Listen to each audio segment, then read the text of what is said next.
ഇവിടെയും 8 തന്നെയാണ് കേട്ടോ. പക്ഷേ നമ്മുടെ അവിടെ എച്ചാണ് എടുക്കുക. ഇപ്പോഴത്തെ ഒരു ഇതുണ്ടല്ലോ നേപ്പാളിലൊക്കെ ഇത് തന്നെയാണ് കേട്ടോ. ലൈക്ക് അവിടെ നിന്ന് സ്റ്റാർട്ട് ചെയ്ത് ഹമ്പ് ചെറിയൊരു കയറ്റം ഉണ്ട് അവിടെ. കയറ്റം കഴിഞ്ഞിട്ട് വീണ്ടും എടുത്ത് ഇതിലേക്ക് കൊണ്ടുവന്ന് 8 എടുത്തിട്ട് ഇതാ ആ വണ്ടി പോണത് കണ്ടോ.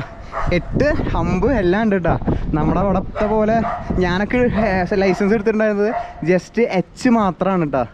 എച്ച് മാത്രമേ ഉള്ളൂ. പക്ഷേ ഇവിടെ ലൈസൻസ് കിട്ടണമെങ്കിൽ ഹമ്പ് ക്ലൈംബ് അവിടെ നിർത്തുന്നുണ്ട് കേട്ടോ. വണ്ടി കയറ്റത്ത് നിർത്തുന്നുണ്ട്. കയറ്റത്ത് നിർത്തിയിട്ടാണ് കയറ്റണത്, മേലോട്ട് കയറ്റണത്. ലൈക്ക് സിഗ്നലും ഉണ്ട് അവിടെ. റെഡ് സിഗ്നൽ, ഗ്രീനായി സിഗ്നൽ, എന്നിട്ട് കയറി ദേ ആ ഓൾട്ടോട്ടോ. അപ്പോൾ ഇവിടെയും ഇങ്ങനെ തന്നെയാണ് സംഭവം. നമ്മുടെ അവിടെയാണ് ഏറ്റവും സിമ്പിൾ കേട്ടോ എച്ച് എടുക്കൽ. ഇവിടെ ഇപ്പോൾ ഒരു ഇഷ്യൂ നടക്കണില്ലേ ഇതിൻ്റെ ലൈസൻസ് എടുക്കണതിൻ്റെ. അപ്പോൾ ഇവിടെയും മറ്റേ എച്ച് മാത്രമല്ല 8